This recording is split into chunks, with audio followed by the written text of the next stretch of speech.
নমস্কার, দেখছি রিপাবলিক বাংলার সঙ্গে রয়েছে আমি স্বর্ণালী। আর শুরু করছি এবারের জানতে চায় বাংলার একটি বিশেষ এপিসোড। আপনারা জানেন যে এই সময় দাঁড়িয়ে সব থেকে বড় সমস্যা জানিয়ে গোটা দেশব্যাপী ব্যস্ত, তা হচ্ছে অনুপ্রবেশ। এবং এই অনুপ্রবেশের সব থেকে বড় করিডোর যদি বলি আমরা সদর দরজা কোনটা, তাহলে নিঃসন্দেহে পশ্চিমবঙ্গ।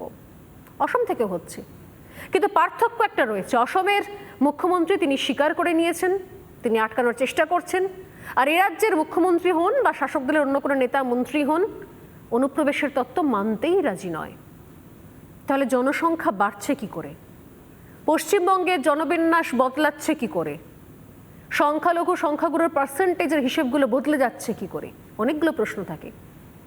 আর এই অনুপ্রবেশ সংক্রান্ত বিষয়ে যে প্রশ্নগুলো সামনে মাথাচাড়া দিচ্ছে তা হলো নিঃসন্দেহে একদিকে যেরকম বিএসএফের ভূমিকা, অন্যদিকে এপারে এসে এত সহজে পরিচয়পত্র, ভোটার আইডি কার্ড, আধার কার্ড তৈরি করে নিয়ে তারা যেভাবে ছড়িয়ে পড়ছে দেশের অন্যান্য প্রান্তে। বেঙ্গালুরু থেকে রিপাবলিকের এক্সক্লুসিভ স্টিং অপারেশনের পর চোখ কপালে উঠেছে গোটা দেশের মানুষের। কর্ণাটক সরকার সঙ্গে সঙ্গে ব্যবস্থা নিয়েছে। অস্থায়ী ক্যাম্প, যেগুলো অবৈধ ক্যাম্প অনুপ্রবেশকারীদের, সেগুলোকে ভাঙা হয়েছে, তাদেরকে ডেকে পাঠানো হয়েছে। এক একজনের আইডেন্টিফিকেশন, তাদের আইডেন্টিটি নিয়ে প্রশ্ন উঠছে। কিন্তু এই রাজ্যের ক্ষেত্রে আমরা যে তিমির সে তিমিরেই রয়ে গেছে। আর এই জায়গা থেকে দাঁড়িয়েই আজকের জানতে চায় বাংলা এমন একজন আমার সঙ্গে রয়েছেন, যিনি এই সীমান্ত অঞ্চলটা, পশ্চিমবঙ্গের সীমান্তটা খুব ভালো করেছিলেন হাতের তালুর মধ্যে। দীর্ঘদিন ধরে তিনি এই সীমান্ত অঞ্চলটাই সেখানেই কাজ করে এসেছেন, রাজনীতি করে এসেছেন এবং বনগাঁর সাংসদও হয়েছেন। এই মুহূর্তে আমার সঙ্গে রয়েছেন সরাসরি দিল্লি থেকে কেন্দ্রীয় মন্ত্রী শান্তনু ঠাকুর। শান্তনুবাবু, স্বাগত আপনাকে রিপাবলিক বাংলায় এবং জানতে চায় বাংলার এই বিশেষ এপিসোডে। নমস্কার। প্রথম প্রশ্নই হচ্ছে আমার, যে অনুপ্রবেশ যে চলছে আজকে গোটা দেশ চুল ছিঁড়ছে, কি করে হচ্ছে। অসম থেকে বলা হচ্ছে। আমার বক্তব্য হচ্ছে পশ্চিমবঙ্গ দিয়ে যে অনুপ্রবেশ এতদিন ধরে হচ্ছে, শাসক দল তো বলছে না, আপনারা বিরোধীরা এর আগে কেন এই বিষয়গুলো, এই ইস্যুগুলোকে আপনারা আরও একদম উচ্চস্তর পর্যন্ত রেজ করেননি? কেন এই অনুপ্রবেশ ইস্যুটা নিয়ে আপনারা পথে নামেননি, আপনারা প্রশ্ন করেননি? অনুপ্রবেশ যে হচ্ছে সে খবর কি আপনাদের কাছেও ছিল না? দেখুন, ভারতবর্ষ যেহেতু ফেডারেল স্ট্রাকচারে চলে, সেহেতু ভারতবর্ষের অনেক সাংবিধানিক নিয়ম আছে যেগুলোকে উল্লঙ্ঘন করা যায় না বা উল্লঙ্ঘন করা হয় না। স্টেট গভর্নমেন্ট তার নিজের পলিটিক্স করতে গিয়ে যে সমস্ত বিষয়গুলো সামনে তুলে ধরেন, সেগুলোতে সত্যিকারের ভারতবর্ষের অভ্যন্তরীণ যে ভৌগোলিক বা সামাজিক অবস্থান, তাতে সমস্যা তৈরি হয়। কেন্দ্রীয় সরকার, আমাদের যে ডিফেন্স মিনিস্ট্রি আছে, বহুদিন আগে আমাদের মাননীয় শ্রী রাজনাথ সিংজি বলেছিলেন রাজ্য সরকার, পশ্চিমবঙ্গের রাজ্য সরকারকে, যে আপনারা ফেন্সিংগুলো ভালো করে করুন। কিন্তু এখানে যেহেতু ফেডারেল স্ট্রাকচারের একটা ব্যাপার আছে, তাদের এনওসি ছাড়া সেগুলো কমপ্লিট করা যায় না। তো সেখানে আমি কখনোই দেখিনি মুখ্যমন্ত্রী তাতে উৎসাহ দেখিয়েছেন এবং সেগুলো করেছেন। এবং মুখ্যমন্ত্রী নিজে, পশ্চিমবঙ্গের মুখ্যমন্ত্রী বলেছেন ভোটার কার্ড, আধার কার্ড, রেশন কার্ড থাকলেই নাকি সে নাগরিক।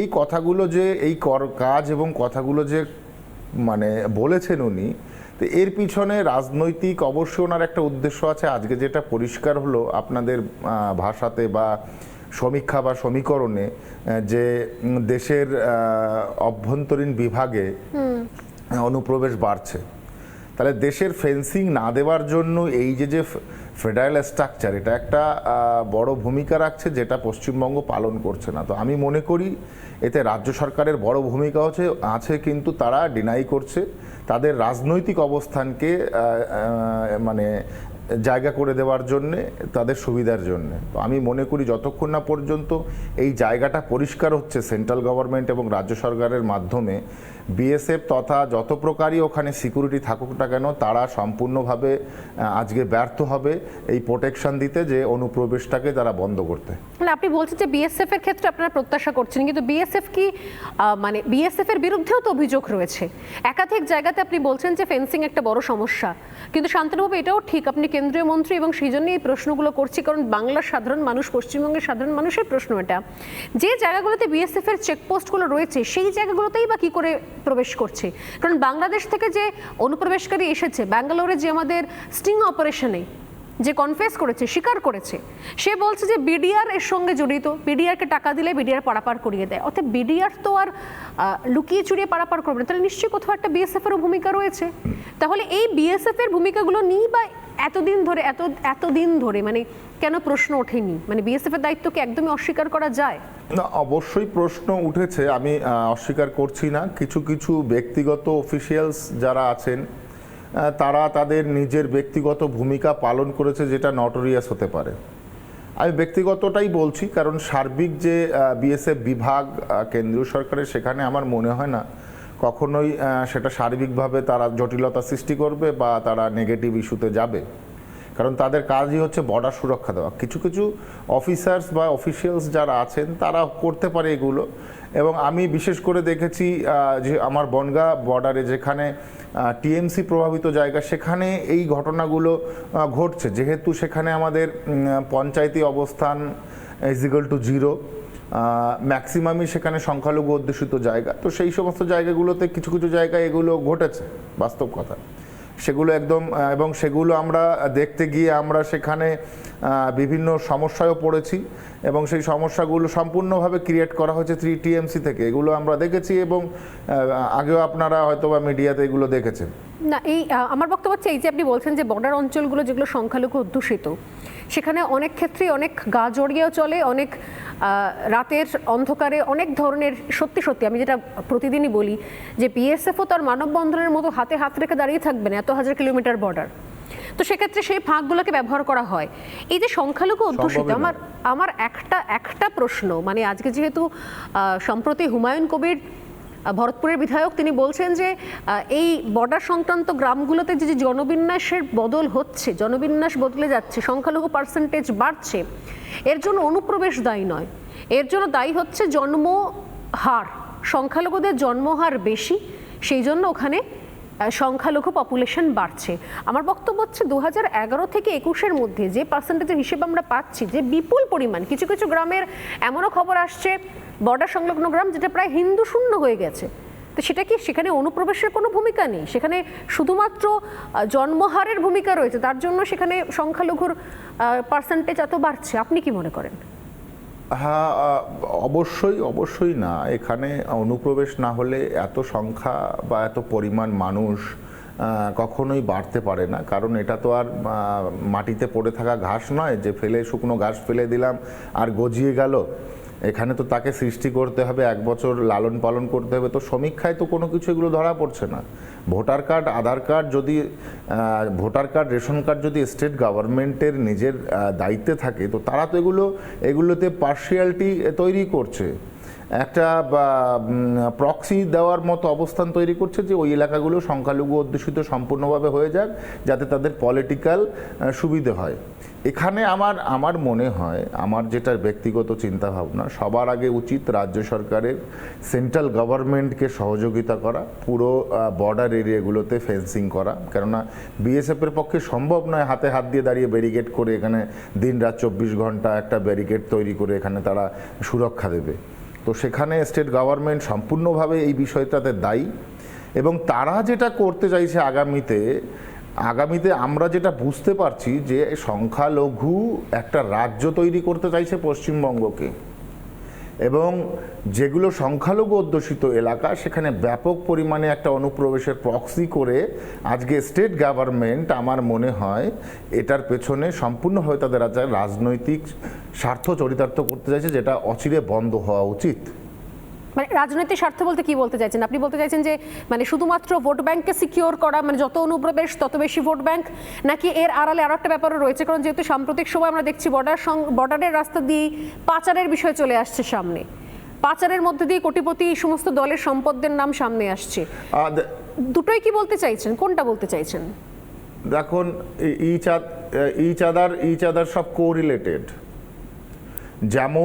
যেমন তাদের ভোট ব্যাংকটাকে তারা সিকিউর করতে চাইছে, তার জন্য যে সিস্টেমেটিক পদ্ধতি করা উচিত সংখ্যালঘু স্থানগুলোতে তারা সেগুলো করছে।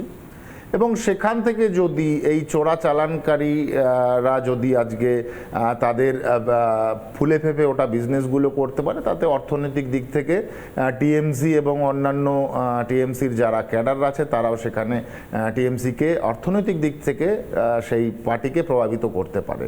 তো এটা হচ্ছে, আমি প্রথমে বলে দিলাম যে একে অপরের সঙ্গে একটা কোরিলেশন রয়েছে, এটা বাস্তব কথা। এই কোরিলেশনের কথা যখন আপনি বলছেন শান্তনুবাবু, আমি খুব দুর্ভাগ্যজনক, মানে তবুও এই প্রশ্নটা করতেই হচ্ছে, কোরিলেশনের ক্ষেত্রে তো আপনার নামও জড়িয়ে যাচ্ছে।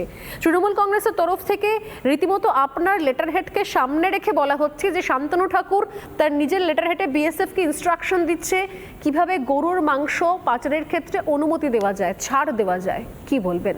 দেখুন, কিছুদিন আগে ঠিক বাগদা বাই ইলেকশনের আগে একটা সংবাদ মাধ্যমে সেটা প্রচার হয়েছে এবং কিছু টিএমসির রাজনৈতিক লোকেরা সেটা প্রচার করেছে।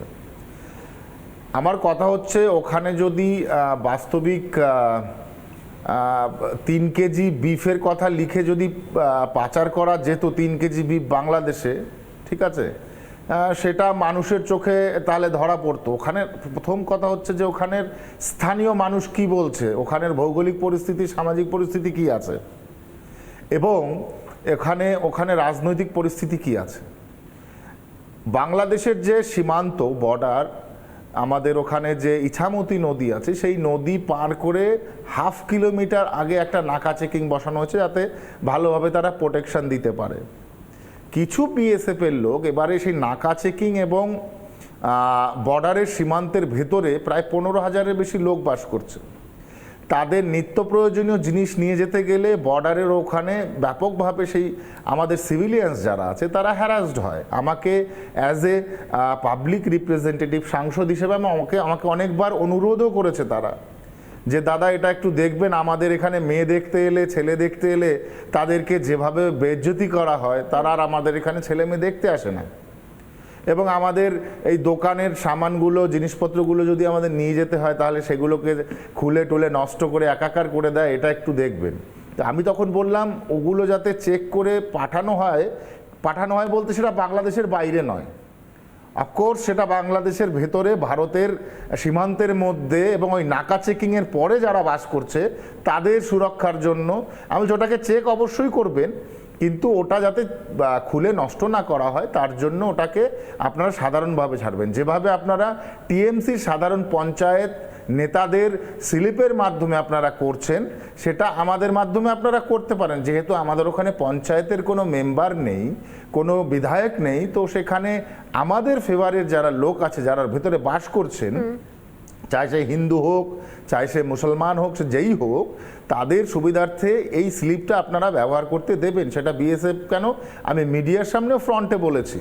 তো এটা অতি পরিষ্কার, যদি সেটা নিয়ে সার্ভে করে কেউ, ওখানের লোকাল বিএসএফ অবশ্যই বলবে যে ওই এলাকাটাতে ওই রকম একটা সামাজিক পরিস্থিতি তৈরি হয়ে আছে বিধায় আজকে আমাকে ওই সার্টিফিকেটগুলো দিতে হয়েছে। এটা পাচারের জন্য নয়। যারা এটা নিয়ে অপপ্রচার করছে তারা ওই বাই ইলেকশনটা যাতে প্রভাবিত হয়, বাগদার বাই ইলেকশনটা, তার জন্যই ওটা করেছে। এখন কিন্তু করছে না, কারণ আমার নামে মিডিয়া না করে তো কেস করতে পারতো, সেটা তো কোর্টে কেস করতে পারতো, কিন্তু বাস্তব ওখানে ভৌগোলিক অবস্থান বা সামাজিক অবস্থানের বিচারে বিএসএফ জানে, সাধারণ মানুষ জানে, মানে শান্তনু ঠাকুরের স্লিপ নিয়ে, লেটার হেড নিয়ে তারা শুধুমাত্র মিডিয়ার সামনে এসেছে, মানে ক্যাম্পেইন চলেছে, কিন্তু অফিশিয়ালি আপনার নামে কোনো অভিযোগ করা হয়নি।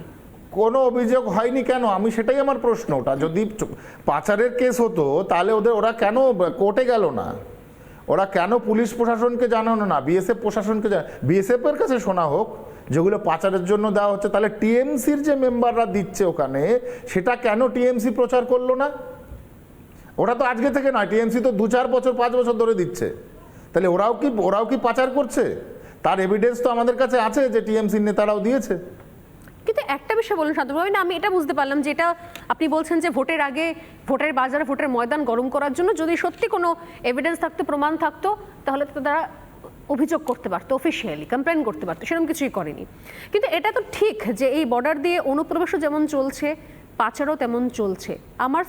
আমার প্রশ্ন খুব স্পষ্ট, এক হাতে কি তালি বাজে যদি কোথাও এই সাপোর্টটা না পাওয়া যেত, কোথাও কোনো সেটিং কোনো বিএসএফকে, যদিও বেশ কিছু ক্ষেত্রে কিন্তু বেশ কিছু বিএসএফ অফিসার, যেটা আপনি বলছিলেন যে ইন্ডিভিজুয়াল কয়েকজনের নাম এসেও ছিল, পরবর্তীকালে অ্যারেস্টও করা হয়, পদক্ষেপ নেওয়া হয়।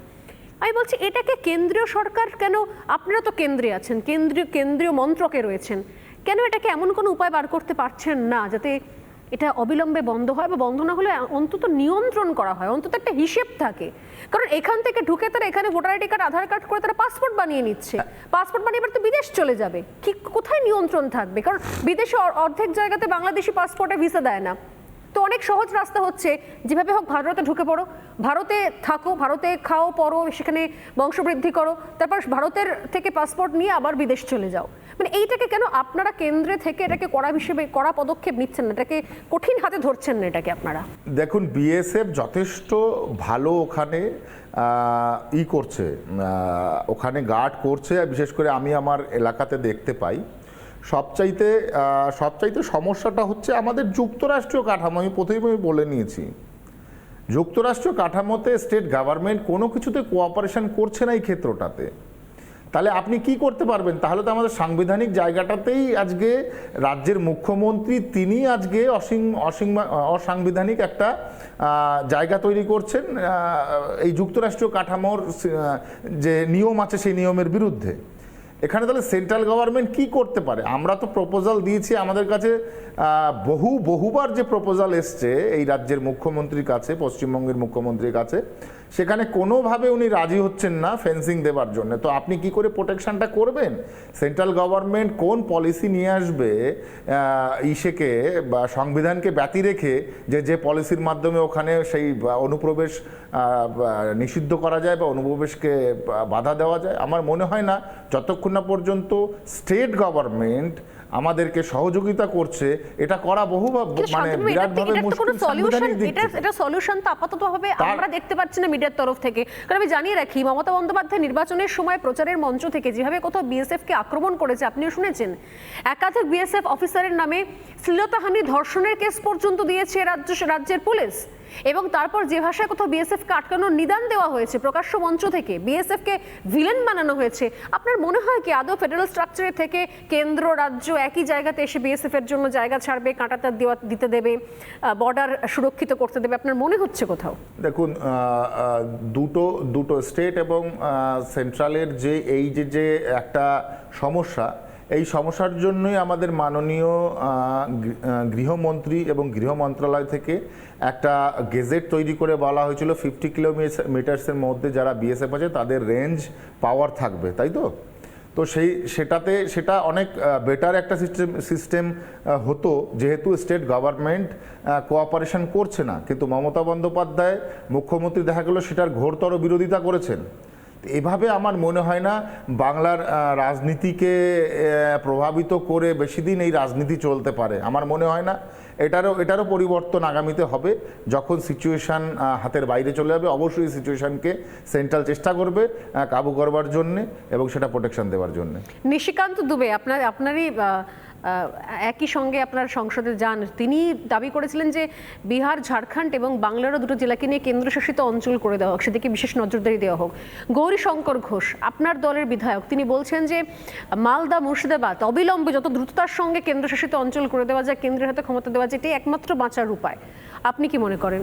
দেখুন, চিকেন নেক করিডোর যে জায়গাটা আছে প্রায় 20 কিলোমিটার্স ওয়াইড, চওড়া জায়গা, সেই জায়গাটা অনেক রিস্কি জায়গা। প্রায় 4টে দেশের একটা থ্রেটিং পয়েন্টে আছে ওই জায়গাটা, শিলিগুড়ি করিডোর যেটাকে বলা হয়। চায়নার থ্রেট আছে, নেপালের ওখানে বর্ডার কাছে, ভুটানের বর্ডার কাছে, বাংলাদেশের বর্ডার কাছে। আমি মনে করি যারা ওখানে সারভাইভ করছে, যারা সিভিলিয়ান, যারা বাস করছেন, তাদেরই এই থ্রেটটা বেশি আসে। তাই যারা আমাদের বিধায়ক বা নিশিকান্ত দুবেজি যে প্রশ্নগুলো তুলেছেন, এটা আমার মনে হয় অস্বাভাবিক কিছু নয়। এটা সেন্ট্রাল গভর্নমেন্টেরও আমাদের চিন্তা করতে হবে, কেননা যদি বৈদেশিক থ্রেট থেকে থাকে সেটাকে অবশ্যই কেন্দ্রীয় সরকারের আয়ত্তে যাতে সুরক্ষিত করা যায়। অবভিয়াসলি আমরা বঙ্গভঙ্গের পক্ষে নই, আমরা বঙ্গভঙ্গের কোনোভাবেই পক্ষে নই, কিন্তু বঙ্গকে তথা ভারতবর্ষকে আমরা আরও বেশি সুরক্ষা দেওয়ার জন্য আমি মনে করি এই প্রস্তাবটা অত্যন্ত জরুরি, অত্যন্ত কার্যকারী একটা ভূমিকা পালন করবে অচিরে এই প্রোটেকশনকে জারি রাখার জন্য। একদমই তাই। অনেক ধন্যবাদ শান্তনুবাবু। ধন্যবাদ। সময় একদম নেই, তো এখানেই জানতে চাই বাংলা এপিসোড আমরা শেষ করছি। শান্তনু ঠাকুর সরাসরি আমাদের সঙ্গে ছিলেন এবং বেশ কিছু বিষয় সত্যি সত্যি স্পষ্ট করে দিলেন কেন্দ্রীয় মন্ত্রী। এক হচ্ছে বর্ডারের অনুপ্রবেশ, শুধুমাত্র অনুপ্রবেশ নয়, তারা আড়ালে পাচার এবং সেটা শাসক দলের মদতে, তার বক্তব্য এবং একই সঙ্গে অভিযোগ নিঃসন্দেহে যদি যতক্ষণ না পর্যন্ত ফেডারেল স্ট্রাকচারে থেকে কেন্দ্র রাজ্য একটু হলেও এক জায়গায় এক প্ল্যাটফর্মে এসে আমাদের সীমান্ত নিয়ে ভাববে, ততক্ষণ পর্যন্ত কিন্তু এই রোগমুক্তি ঘটা বাংলার মানুষের জন্য অসম্ভব। অসম সরকার এই সমস্যাকে অ্যাড্রেস করেছে, তারা স্বীকার করেছে সেখান দিয়ে হয় এবং তারা কাজ করছে, আটকানোর চেষ্টা করছে, সেখানেও হচ্ছে। কিন্তু পশ্চিমবঙ্গ সরকার যদি পুরোটা উড়িয়ে দেয়, সেক্ষেত্রে শুধুমাত্র বিপদের মধ্যে দাঁড়িয়ে থাকা ছাড়া, খাদের কিনারে দাঁড়িয়ে থাকা ছাড়া আর কোনো উপায় থাকছে কি? সময় একদম শেষ। আমি জানতে চাই বাংলা এখানেই শেষ করলাম। অনেক ধন্যবাদ শান্তনুবাবু, নমস্কার।